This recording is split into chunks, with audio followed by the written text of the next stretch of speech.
Sushant case में ED ने रिया चक्रवर्ती को नोटिस देकर आज पेश होने के लिए कहा। सुशांत केस में सीबीआई ने रिया समेत 7 लोगों के खिलाफ केस दर्ज किया। ईडी ने मुंबई में हाल ही में खरीदी गई रिया की 2 संपत्तियों के दस्तावेज दिखाने के लिए कहा है। ईडी ने सिद्धार्थ पिठानी को समन जारी कर तुरंत मुंबई पहुंचने को कहा। सुशांत के रूम पार्टनर रहे सिद्धार्थ ने जान से मारने की धमकी मिलने का दावा किया और हैदराबाद पुलिस से इसकी शिकायत भी की। निर्देशक कुशल जावेरी के मुताबिक यौन शोषण के आरोप लगने के बाद सुशांत 4 दिन तक सो नहीं पाए थे। सुशांत केस में ईडी ने रिया चक्रवर्ती के करीबी सैमुअल मिरांडा से दोबारा पूछताछ की। बिहार के डीजीपी गुप्तेश्वर पांडे ने सुशांत केस में सीबीआई का सहयोग करने का भरोसा दिया। सुशांत केस की जांच के लिए मुंबई गई बिहार पुलिस की टीम पटना लौट आई। सुशांत के पिता के वकील ने सुशांत की बेल्ट से गला दबाकर हत्या का शक जाहिर किया और मुंबई पुलिस की जांच पर सवाल खड़े किए। जम्मू कश्मीर में गिरीश चंद्र मुर्मू के इस्तीफे के बाद मनोज सिन्हा आज उपराज्यपाल पद की शपथ लेंगे। थल सेना अध्यक्ष जनरल एमएम नरवणे ने असम के तेजपुर पहुंचकर मौजूदा सुरक्षा और सेना की तैयारियों का जायजा लिया। गिरीश चंद्र मुर्मू शनिवार को राष्ट्रपति भवन में सीएजी के पद की शपथ लेंगे। वंदे भारत मिशन के तहत अब तक 9.5 लाख भारतीय स्वदेश लौट चुके हैं। पीएम मोदी ने श्रीलंका के पीएम राजपक्षे से फोन पर बात कर संसदीय चुनाव में जीत के लिए बधाई दी। पीएम मोदी आज नई शिक्षा नीति पर एक कार्यक्रम को संबोधित करेंगे। न्यूज 18 से बातचीत के समय छोटा शकील ने फिल्म जगत में आज भी अंडरवर्ल्ड का पैसा लगा होने का दावा किया। छोटा शकील ने सुशांत की मौत के पीछे लड़की या पैसों की वजह होने का दावा किया। राजस्थान में बीएसपी विधायकों के कांग्रेस में शामिल होने पर हाईकोर्ट 11 अगस्त को फैसला सुनाएगी। जम्मू कश्मीर में 504 अलगाववादी नेताओं को रिहा किया गया, जिन्हें पिछले साल आर्टिकल 370 हटाए जाने के बाद हिरासत में लिया गया था। सुप्रीम कोर्ट से विजय माल्या केस से जुड़ी फाइल गायब होने पर कोर्ट ने नाराजगी जाहिर की और रजिस्ट्री के अधिकारियों से पूछताछ के निर्देश दिए। पीएनबी घोटाले के आरोपी नीरव मोदी को लंदन की कोर्ट से राहत नहीं मिली और उनकी न्यायिक हिरासत 27 अगस्त तक बढ़ा दी गई। अहमदाबाद के कोरोना अस्पताल में लगी आग में 8 मरीजों की मौत के बाद मुख्यमंत्री ने जांच के आदेश दे दिए। राम मंदिर भूमि पूजन पर पाकिस्तान के बयान पर भारत ने पलटवार किया और पाकिस्तान को भारत के अंदरूनी मामले में दखल न देने की सलाह दी। चीन के मामले में राहुल गांधी ने फिर पीएम पर झूठ बोलने का आरोप लगाया और इसके लिए उन्होंने रक्षा मंत्रालय के दस्तावेजों का हवाला भी दिया। राहुल गांधी ने बिहार कांग्रेस के नेताओं से वीडियो कॉन्फ्रेंसिंग के जरिए एक बैठक की, जिसमें विधानसभा चुनाव की तैयारियों पर चर्चा की गई। देश में पिछले 24 घंटे में कोरोना के रिकॉर्ड 56,000 से ज्यादा नए केस सामने आए। केंद्र सरकार ने कोरोना से निपटने के लिए राज्यों को 890 करोड़ रुपए का पैकेज जारी कर दिया। जम्मू कश्मीर के पूर्व वित्त मंत्री अब्दुल रहीम के बेटे हिलाल के ठिकानों पर ईडी ने छापेमारी की और बैंक धोखाधड़ी के आरोपों पर जानकारी भी जुटाई। महाराष्ट्र के पालघर में साधुओं की हत्या पर सुप्रीम कोर्ट ने राज्य सरकार से जवाब मांगा और पूछा कि घटना के वक्त मौके पर मौजूद पुलिस वालों पर क्या कार्रवाई हुई। आरबीआई ने ब्याज दरों में कोई बदलाव नहीं किया। राजस्थान में श्रीगंगानगर पुलिस ने अंतर्राष्ट्रीय सीमा के पास कार में घूम रहे 3 विदेशी नागरिकों को पकड़ लिया, जिसके बाद उनसे पूछताछ की गई। खबर है कि दिल्ली के लाल किले में होने वाले स्वतंत्रता दिवस समारोह में इस बार 1500 मेहमान ही शामिल होंगे, जिनमें कोरोना की लड़ाई में जुटे पुलिस और एमसीडी के कर्मचारी भी शामिल किए जाएंगे। खबर है कि कोरोना संकट के बीच 15 अगस्त को राष्ट्रपति भवन में होने वाले एट होम कार्यक्रम में बदलाव होगा और इस बार 100 से भी कम मेहमानों को ही बुलाए जाने की संभावना है। कोरोना संकट में 11 राज्यों के कुछ छात्रों ने सुप्रीम कोर्ट में एक याचिका दाखिल की, जिसमें इंजीनियरिंग और मेडिकल कॉलेजों में दाखिले के लिए होने वाली परीक्षा रद्द करने की मांग की गई। मशहूर लेखिका और समाज सेविका सादिया देहलवी का कैंसर की लंबी बीमारी से दिल्ली में निधन हो गया। दिल्ली के पश्चिम बिहार में 12 साल की बच्ची से दरिंदगी का आरोपी गिरफ्तार। दिल्ली सरकार ने कोरोना के खतरे को देखते हुए डीटीसी और क्लस्टर बसों में ई टिकटिंग की सुविधा शुरू करने का फैसला लिया, जिसका अभी क्लस्टर बसों में ट्रायल शुरू किया गया है। मुंबई में जगह जगह पानी भरने से कई इलाकों में लोगों को लंबे जाम का सामना करना पड़ा। मुंबई में इस सीजन में 81% से ज्यादा बारिश होने का दावा किया गया। दिल्ली पुलिस ने 31 जुलाई को गीता कॉलोनी में हुई लूट की वारदात को सुलझा लिया और इस मामले में 2 आरोपियों से 40 लाख रुपए भी बरामद कर लिए। दिल्ली सरकार ने होटल, जिम और हफ्ते में लगने वाले बाजार खोलने के लिए फिर उपराज्यपाल से मंजूरी मांगी।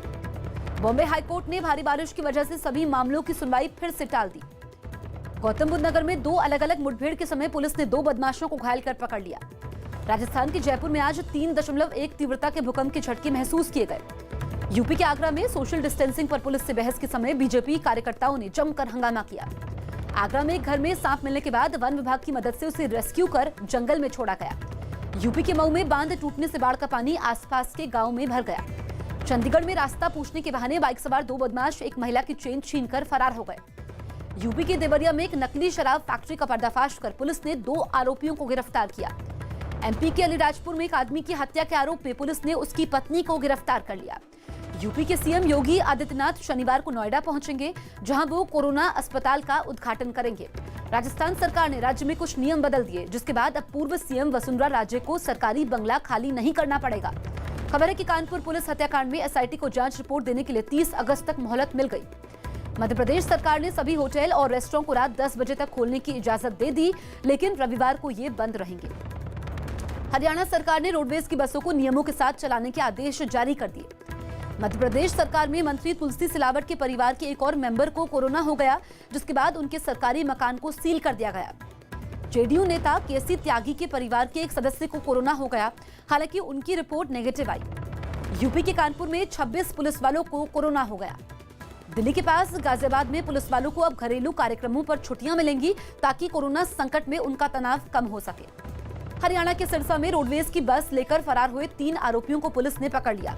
देवेंद्र फडणवीस मुंबई के पैडर रोड पहुंचे, जहां उन्होंने पहाड़ खिसकने से बंद हुए रास्ते का जायजा लिया और बीएमसी पर सवाल खड़े किए। दिल्ली पुलिस कमिश्नर ने यूपीएससी सिविल सेवा परीक्षा पास करने वाले अपने जवानों के परिवार वालों से मुलाकात की।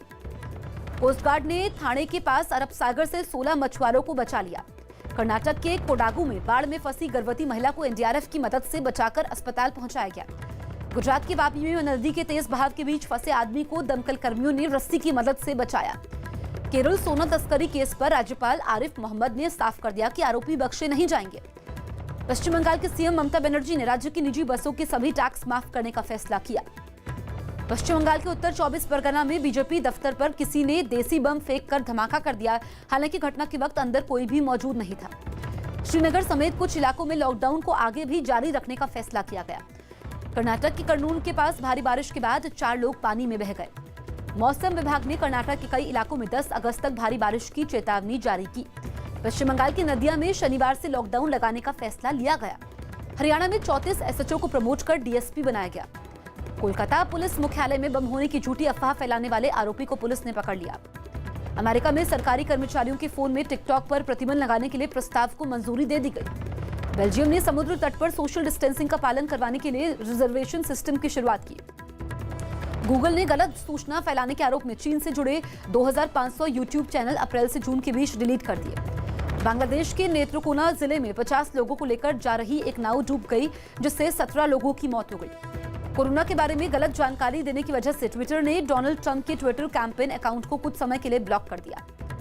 खबर है कि जैश के 125 आतंकी तहरीके तालिबान पाकिस्तान में शामिल हो गए। ऑस्ट्रेलिया के मेलबोर्न में कोरोना के 471 नए मरीज मिले, जिसके बाद वहां लॉकडाउन में सख्ती बढ़ा दी गई। फ्रांस के राष्ट्रपति इमैनुअल मैक्रों ने लेबनान के राष्ट्रपति से बेरूत में मुलाकात की, जिसमें दोनों के बीच 2 दिन पहले हुए धमाके पर चर्चा हुई। यूरोप के देश पोलैंड में एक साइकिल रेस के समय हादसा हुआ, जिसके बाद एक खिलाड़ी कोमा में चला गया, जबकि कई घायल हो गए। पूर्वी अमेरिका के राज्यों में आए इसाइयस नाम के तूफान में 9 लोगों की मौत हो गई। संयुक्त अरब अमीरात के अजमान में एक भीड़भाड़ वाले बाजार में आग लग गई, जिसमें कई दुकानें जलकर राख हो गई।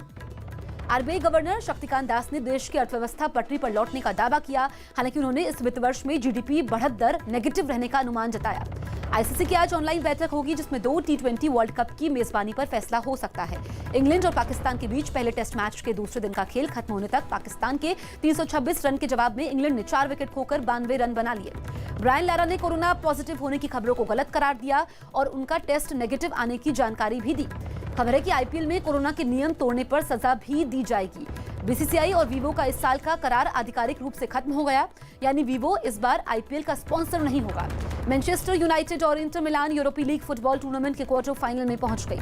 महेश भट्ट के निर्देशन में बनी फिल्म सड़क 2 इसी महीने 28 अगस्त को ऑनलाइन रिलीज होगी, जिसमें आलिया मुख्य भूमिका में नजर आएंगी। बॉबी देओल की फिल्म क्लास ऑफ 83 21 अगस्त को डिजिटल प्लेटफॉर्म पर रिलीज होगी। अभिनेता सूरज पंचोली ने खुद पर लगे सभी आरोपों को गलत करार दिया और उनका दावा है कि वो ना तो कभी दिशा सालियान से मिले, ना ही उनके साथ कोई पार्टी की। अक्षय कुमार और लारा दत्ता समेत कई कलाकार फिल्म बेल बॉटम की शूटिंग के लिए ब्रिटेन रवाना हो गए। कंगना रनौत राम मंदिर पर एक फिल्म बनाएंगी, जिसका नाम अपराजित अयोध्या होगा। रोहित शेट्टी ने मुंबई में टीवी शो खतरों के खिलाड़ी की शूटिंग शुरू कर दी। राणा डग्गुबाती और महिका बजाज की 8 अगस्त को होने वाली शादी की रस्में शुरू हो गई हैं।